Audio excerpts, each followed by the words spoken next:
If you go through life and you start realizing, wait a second, like my friends, my circle is getting smaller and smaller, not because I want it to be smaller and smaller, but because of the person that I'm with. Maybe make you feel guilty about actually going out with friends or being willing to engage with family. And you're like, this is who I am. You knew this but I want to keep this all in house. Like, I don't want you to be sharing our personal things with other people. Like, I want this. And there becomes these small, tiny reasons to keep you there, to keep you stuck. Maybe you're wondering today if your partner is a narcissist. Like, you feel like you're walking on eggshells around him. Like, you can't say a certain thing, you can't do a certain thing, you can't dress a certain way, you can't listen to certain music, all because it's what he wants in that moment. Like, maybe you're questioning, am I actually worthy enough? Like, am I good enough? You might be at the place where you're wondering, like, is this all that love is? Like, is this as good as it gets? Because this seems really awful. This seems really, really bad in the moment. And you might be questioning your own value. You might be questioning your own worth. Is that where you are today? Are you struggling with that in this moment where this other person has made you feel this way over and over and over again? You might be dealing with a narcissist. We're going to dive into some of the things and some of the topics about narcissism and some of the red flags that you might see, that you might have seen, or you might be like, oh, I didn't see that. And let's start talking a little bit more.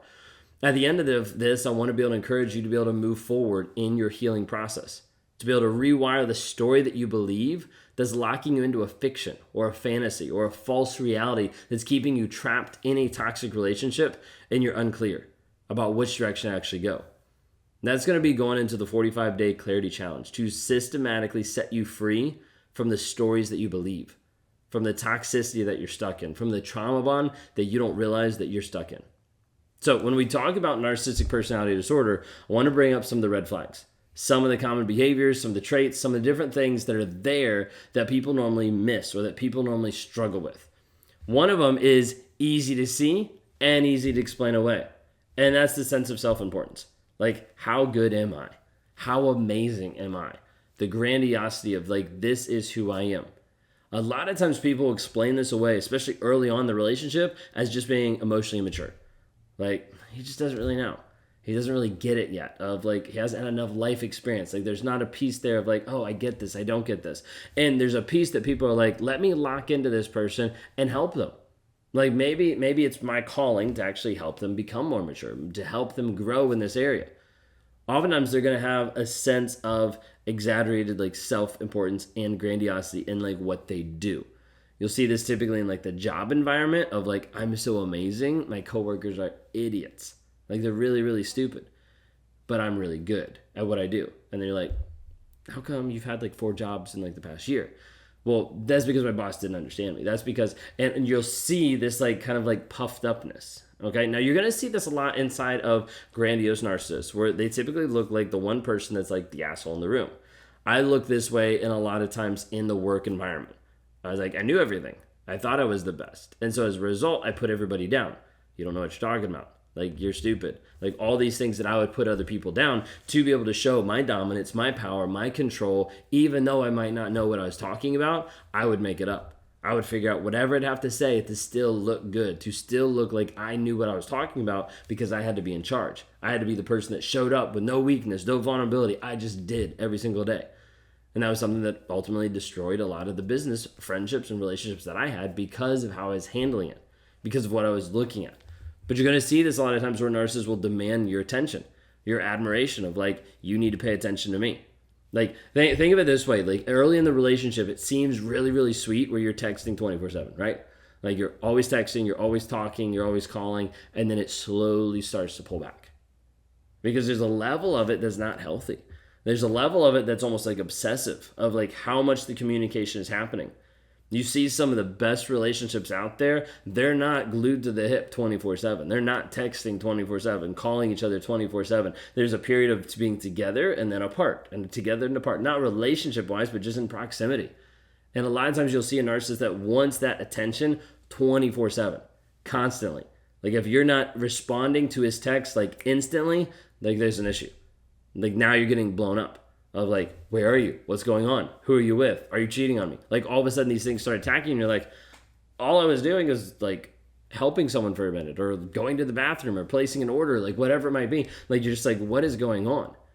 And this piece of like, they need to have that. They want to have that. If you don't give that, like, there starts to be this rub here. Sometimes you're going to see like different pieces of belittling. And early on, you're not typically going to see it towards you in the exact moment. It's typically going to be towards someone else. So like talking down about coworkers, their boss, maybe you're going to see it at like a restaurant with like a waiter or waitress of like, oh, how they're talking, like the degrading comments. It's like these small things, and oftentimes these small things to make themselves look better or to feel better about themselves. And you start to notice, you're like, that wasn't very kind. Like, why'd you say that? Like, did you really mean to say that about your parents? Like, why is this going on? And you start to realize that this is actually something that's happening more than what you realize underneath the surface about everybody, and then also about you. We also talk a lot of times with narcissism about lack of empathy. And a lack of empathy is a huge piece of not being able to understand like your feelings and your needs. I knew from a young age that I connected differently. Like, I didn't connect with you. I didn't understand you. I didn't understand the other person at all, where they were coming from. If I hadn't experienced it, then it really didn't exist. So like getting into marriage and my wife dealing with anxiety and panic attacks, I was like, what are you talking about? Like, you just need to trust God better. Like, you just need to move past it.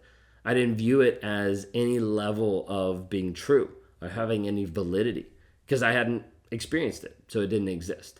Only thing that existed in my mind was my current reality, the fantasy, the fiction that I'd produced to be that person. So anything else didn't really matter, didn't really exist. All I cared about was me in those moments. And so a big piece of empathy is trying to be able to understand where another person's coming from.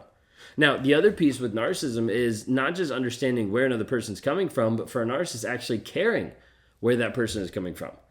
And there's a lot of times that narcissists can understand where you're coming from because they'll use that to manipulate. They'll use that to feign empathy. They'll use that to show up false, like fake vulnerability of like, oh, this is who I am. This is how it is.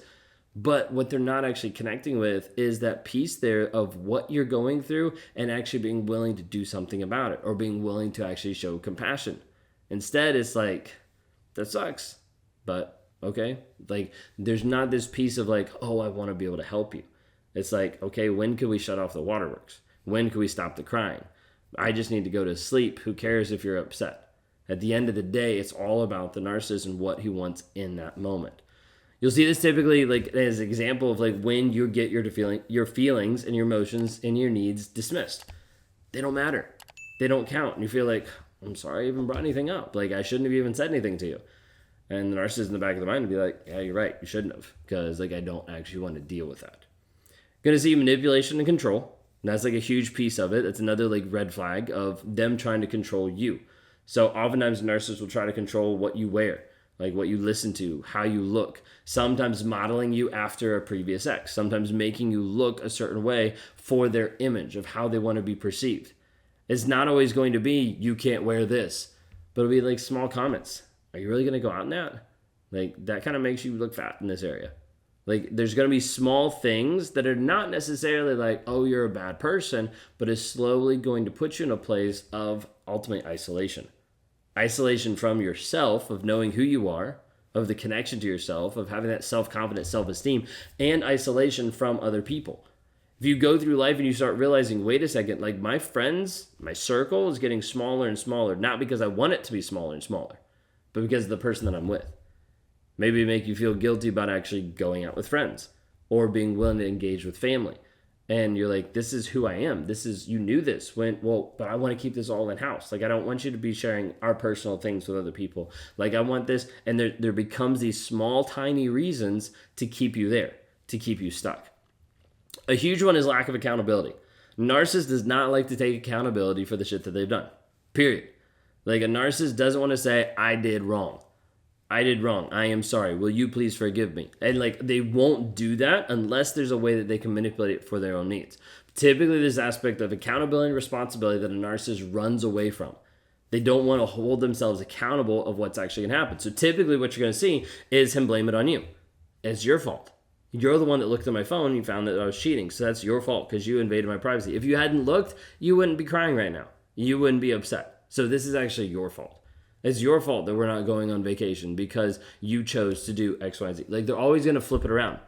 You will spend more of your time trying to justify why it's not your fault than realizing how crazy it sounds that this person's accusing you of something that was never your fault or your responsibility to even start off with. Narcissists a lot of times will use this in the cheating relationship. You didn't give me my needs, so that's why I cheated on you. You didn't do what I wanted you to do, so that's why I went out and got it somewhere else. You'll see a lot of weak-ass men that come to the table and they're like, you didn't give me my needs, so I'm going to go away and I'm going to go cheat on you. Like, these people are not men. These people are cowards. And they run away from actually showing up as a man, truthful and honest in the relationship to work on it. But instead, all that matters is their needs. I'm going to say something that maybe will shock people. If you don't have sex, you won't die. That's like a big piece that like men want to be like, if I don't have this, I'm going to die. No, you're not. You're just going to show up like less than a man because you're not actually willing to engage with your family in a way that's actually going to provide emotional safety so that you have an intimate connection with someone else. Little side note there. Take it for what you want. Last one that we're going to talk about is jealousy, possessiveness. A lot of times narcissists will be jealous of you, of your connections with other people, of your relationships with other people, of your level that you are in your business and in having different money, all this kind of stuff. And it's also going to come out in a possessiveness. With the possessiveness, the biggest thing I want you to hear is a narcissist typically believes that they own you. Where you go, what you do, how you act, how you interact, it's all is about them. Okay, but it all is about them having control over you. Now, a narcissist doesn't just control you just to control you. Typically, it's to control you to be able to keep their mask intact. They have to be able to isolate you so you don't go out and tell other people that they're a shitty person. Like, they have to be able to keep you there so that you are able to stay as their main supply. Narcissist thinks that they own you, which is one of the reasons why a narcissist typically doesn't think that you're ever going to leave. Oftentimes, they just tell you that, and they just show you that. Like, I'm your ride and die. Like, we're going to stay together forever. You're never going to be able to get rid of me because I love you so much. And you start to believe these things over a period of time. You start to believe that maybe this person does care. Maybe they do love. Maybe you are signed on for life. When in reality, a lot of times they're just using this to be able to keep you locked into a relationship so they can continue abusing, so they can continue cheating, so they can continue doing what they want to do in that moment instead of actually having communication and honesty. If you're at a place where you're not in a relationship, where your partner is being honest, vulnerable, and showing consistent change, you do not have a relationship. You have a fantasy. You have a fiction. You have a false reality that you're trying to believe. If you're at the place where you feel like, hey, what you've described, I live. What you describe is the stuff that I'm stuck in. Then you need to go to the Clarity Challenge. The 45-day Clarity Challenge that has daily systematic process of you investing in you to break free of the fog, to get out of the abusive relationship in your mind, mentally, emotionally, to be able to set yourself in a place of power and certainty of who you are, of the direction you want to go, of the person that you're meant to be. Go to claritychallenge.net to start understanding how you can break free, how you can move forward. It's going to be one of the most intensive ways for you to be able to see the truth, that will set you free and that will ultimately get you to the place of understanding with clarity and certainty who you are and ultimately the direction you want to go. Go to claritychallenge.net to sign up today.